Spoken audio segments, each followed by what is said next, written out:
You already know you should exercise more. You know sleep matters. You know processed food is garbage. The information isn't the problem. The problem is, you're working 60, 70, 80 hours a week, and most longevity protocols are built for people with 20 hours to spare. You don't have that. Here's what the research actually shows. You don't need it. What you need is a triage system, the 20% of inputs that drive 80% of the biological outcomes. 4 levers, ranked by impact per hour, grounded in the evidence. That's what this is. Most people in high-performance careers optimize for what's visible: the gym body, the clean eating identity, the wellness stack that looks good in a morning routine post. None of that is wrong, exactly. But it's also not what the mortality data cares about. When you look at the combined lifestyle research, the picture is pretty clear. Adherence to 4 or 5 healthy behaviors is associated with roughly 60 to 70% lower all-cause mortality risk compared to the least healthy group. That's not a marginal difference. That's a near halving of risk. But the behaviors that produce that outcome aren't the ones most people prioritize. They're not about aesthetics. They're about preserving physiological function across decades.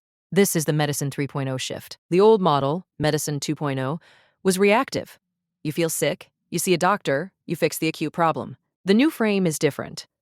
The goal is to show up in your 70s and 80s with the cardiovascular capacity, muscle mass, and metabolic health that most people lose in their 50s. That changes which interventions you spend time on. It moves the target from looking fit to preserving function, and those two things don't always point in the same direction. The real enemy here isn't laziness.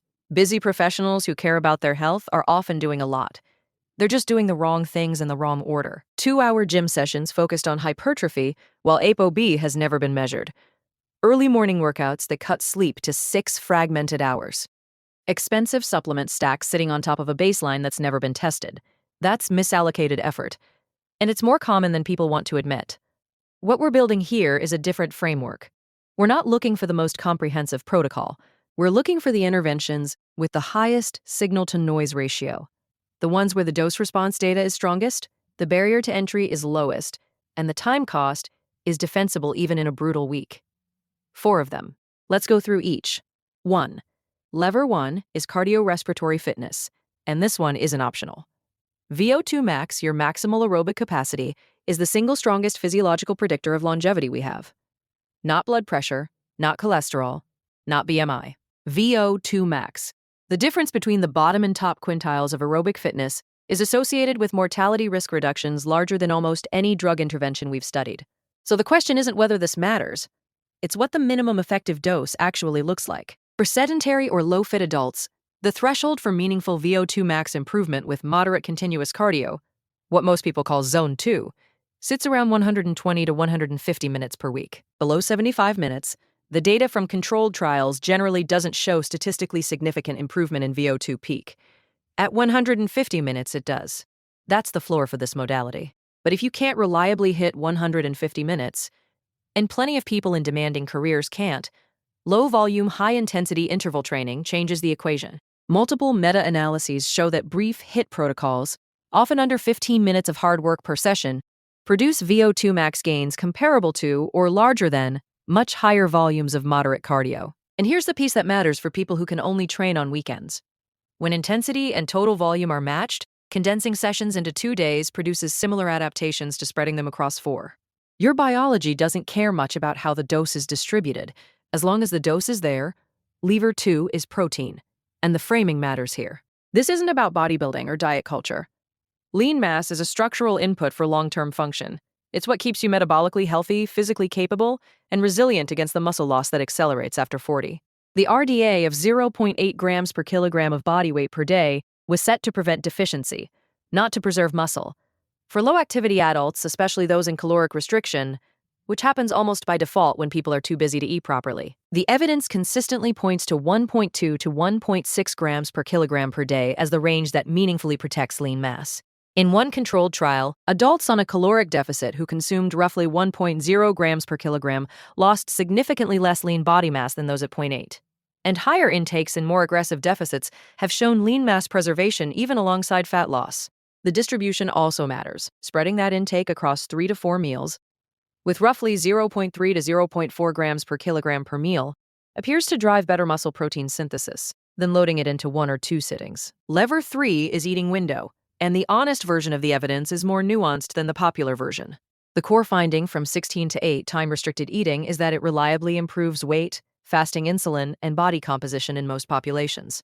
Whether those benefits are independent of calorie reduction or driven by it depends on the study design. The most carefully controlled isocaloric trials, particularly with earlier eating windows, do show improvements in insulin sensitivity and glucose handling that can't be fully explained by calories alone. A 5-week early time-restricted feeding trial in men with prediabetes found improved insulin sensitivity and lower fasting insulin with no weight change. And matched caloric intake, the practical case for professionals, though, isn't primarily mechanistic. It's behavioral. A defined eating window removes decision fatigue, eliminates late-night eating without requiring calorie counting, and creates structure in a schedule that otherwise has none. For someone who tends to eat sporadically across 14 hours, compressing that window is one of the lowest friction metabolic interventions available. Lever 4 is sauna, and this is the one that surprises people because it requires no athletic output. The Finnish cohort data here is consistent. Sessions longer than 19 minutes, used several times per week, are associated with roughly 50% lower risk of sudden cardiac death compared to sessions under 11 minutes. Weekly sauna duration above 45 minutes is linked to lower cardiovascular mortality than 15 minutes or less per week. The mechanism involves heat shock protein upregulation, improvements in arterial compliance, and a hormetic cardiovascular stress response, essentially training your vascular system passively. For a time-constrained professional, the practical value is that sauna stacks onto recovery time that already exists. You're not adding a workout. You're converting existing downtime into a cardiovascular stimulus. Those 4 levers cover fitness, muscle, metabolism, and cardiovascular stress. But here's the problem. Without measurement, you don't know if any of it is working. Most annual physicals measure standard LDL cholesterol, fasting glucose, and not much else. That's a low-resolution dashboard for a high-stakes system. 3 markers are worth requesting specifically. The first is ApoB. In large analyses across hundreds of thousands of people, ApoB consistently outperforms standard LDL-C as a predictor of atherosclerotic cardiovascular disease risk. LDL-C and non-HDL-C have been called not adequate clinical surrogates for ApoB by researchers working with discordance data at that scale. ApoB counts the actual number of atherogenic particles in circulation, and that number matters more than the cholesterol content inside them. If you've never had it measured, you may be flying clean on a standard lipid panel while the actual risk driver goes untracked. The second is HSCRP. In the ARIC cohort study, HSCRP at or above 2.4 milligrams per liter predicted elevated cardiovascular disease risk over an 18-year follow-up period, even in people whose ApoB, LDL-C, and other lipid markers all looked favorable. It's an independent inflammatory signal, not a redundant one. The third is HbA1c, which reflects average glucose over roughly 3 months and catches chronic dysregulation well before fasting glucose crosses a diagnostic threshold. The goal isn't to become obsessed with numbers. It's to have a feedback loop. You can't manage what you can't see, and right now most people in their 30s and 40s are running an intervention they can't verify.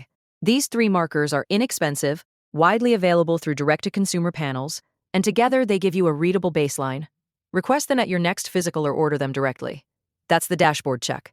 You don't need a comprehensive protocol. You need 4 levers and 3 numbers. That's the minimum effective dose. The single highest return move right now is pulling those biomarkers so you know what you're actually working with. If you want the deeper data on any one lever, the cardio thresholds, the protein evidence, the sauna cohort research, those breakdowns are already on the channel. Watch the one that matches your biggest gap.